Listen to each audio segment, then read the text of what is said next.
Hello, and thank you very much for the kind introduction. Let me share my screen. Thank you, Dr. John. Thank you, Dr. Rajesh Sukumaran and KSOS for this opportunity to be part of this instruction course. I have designed two devices. One is a commercial venture and the other one has been published under the Creative Commons license, and that's my financial interest. In 2010, my senior, Dr. Vinay Shah, had published an article, and that was the time when we were all starting to explore the use of smartphone in imaging the anterior segment as well as the fundus.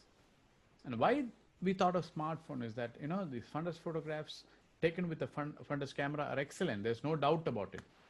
But they are too bulky, they're costly, and where the smartphones come in is their connectivity and the fact that they are with you all the time. So it's portable and it's connected. So it's the best modality or the best option to use when you're thinking about a teleophthalmological screening. So that's how the concept of smartphone started coming in. The technique is simple. It is indirect ophthalmoscopic technique. To be precise, monoocular indirect ophthalmoscopy, wherein the observer's eye is replaced by the camera. The only thing we have to have is a continuous flash, both for still mode of photography as well as when you use a video documentation. We had published in the Indian Journal of Ophthalmology about our experience using these techniques, and this is the way the phone is held, and this is the lens interposed between the phone and the eye of the patient, and the image is seen on the phone screen, and then the capture is done. I prefer to hold the phone this way because one, it is very stable, and your thumb is free to manipulate. You can either increase the exposure, you can do touch focus. So all these things are possible if you hold the phone like this. These are few of the figures that got published in that article. This is ARN, this is an atrophic hold, this is a GRT, pre-op and post-op, and this is dropped IOL.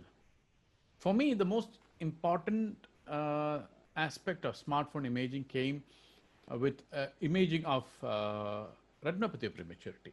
When you look at this eye, this is a stage 3 with a plus, pre and post laser. So this gives you an opportunity to capture these changes which previously we couldn't do it. I mean, all of us can't afford the kind of imaging devices that are available for ROP. So this is a very cost-effective method for ROP. We can also capture stereo images by slightly offsetting the two images while you capture it. And if you fuse these images, you will see that intraocular or intravitreal orsudex floating in the inferior vitreous. But there are problems with smartphone fundus photography. I would like to divide them as a phone-based and an observer or a surgeon-based. The distance between the camera and the flash, that's a very important thing. If it is too far apart, then that phone cannot be used well to document the fundus. And most of the phones, sometimes they lack a continuous flash mode in a still photography. But they do have a continuous flash when you do a video. And the quality of the phone camera also matters because none of the phones are standardized. For example, iPhone makes their phones in a particular way, Samsung another way. So it's not easy to standardize. So that's something we can't do anything much about it. But the surgeon-based thing, if you practice, then it becomes better. But it is a difficult technique, and the most difficult part of it would be the initial part itself, the holding the lens and the camera in alignment to each other. So that is a very difficult step, and to overcome that, we designed a device called the do-it-yourself retinal camera, or the DIYretCAM, and this was published in the Indian Journal of Ophthalmology. It can be made with commonly available materials. It's a very cost-effective device. What it does is it uses an optical tube like this to position the 20 diopter lens or any other condensing lens for that matter in alignment with the phone's camera. And that makes the very difficult part of this technique a little more easy and tolerable. This is the way I hold the DIYretCAM when I do a scleral depression. This is to image the peripheral retina. And you can see the scleral depressor, and simultaneously I'm imaging the periphery of the retina. You can also mount this on a slit lamp using a do-it-yourself slit lamp mount, and that makes it a little more steadier and easy to focus. This is to show the peripheral imaging. You can see the ora serrata here, the pars plana, the ora serrata, and this is a case of subclinical retinal detachment with atrophic holes. This is an image published in the Indian Journal of Ophthalmology, and you can see the vascular loops in APROP, and this is the closest you can zoom in to these loops with the current technology available, and this has not been taken with a RetCam, but this has been taken with the humble DIYretCAM, and that is the importance of such a cost-effective technique in documenting difficult conditions like this.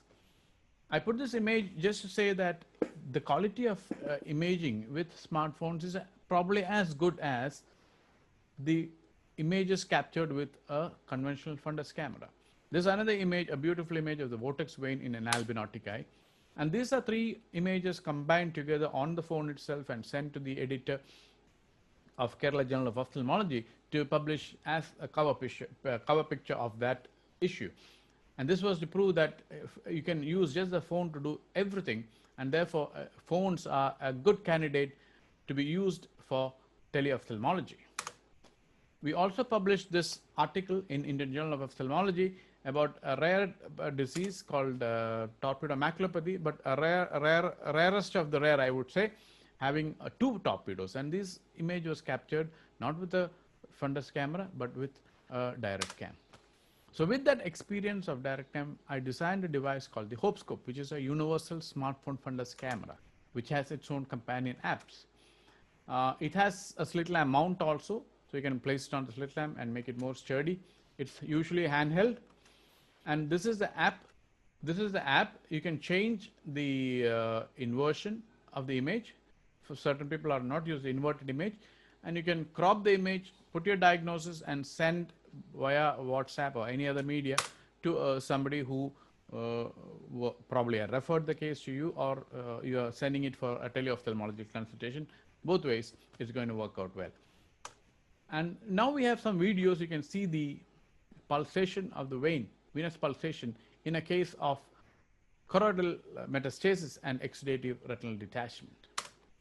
This is a very rare case of, not a very rare case, it's a very rare documentation, I must say, of a common condition called pars plana cyst. And you can see that this is the ora serrata, and this is the pars plana cyst. And that's the pars plana, the ora serrata, and this it is bounded by posteriorly by the oral base. So that's the pars plana cyst. And there's another rare situation. It's a break with an operculum, and that's an Avul's vessel and vitreous hemorrhage. But when you move anteriorly, you see condensation of the vitreous, and that condensation ends on the tuft. And this is the documentation of a zonular traction tuft. And you can see the pars plana, the ora serrata, and the zonular traction clearly attaching to the tip of the zonular tuft. This is an ora serrata pearl seen at the tip of the dentate process, the pars plana, the ora serrata, and the ora serrata pearl is seen here. Certain phones allow us to do a manual focus, like in this Samsung phone, where it's called a Pro mode, where you can slide this and focus more anteriorly or posteriorly to get a clearer image. For example, in this, you can see the posterior pole in focus. You don't know what this lesion is, but when you come anteriorly to focus on that, you see that this is a retinal detachment, and there's a large retinal tear, and there are bridging vessels here, and there's a vitreous attached to the anterior flap, and that's a large retinal break that you see, and the vessels crossing over, and this can probably get ruptured during the break formation and cause vitreous hemorrhage. These are various horseshoe tears. There are other devices that are used for smartphone fundus photography, namely the DIYretCAM, which is a very popular one, and many people all over the world are using DIYretCAM. And Jaitra has made a JIYretCAM. And another great company is Remedio. Remedio has come out with a lot of innovative stuff, and one of them is Fundus on the phone, which has a non-mydriatic mode also.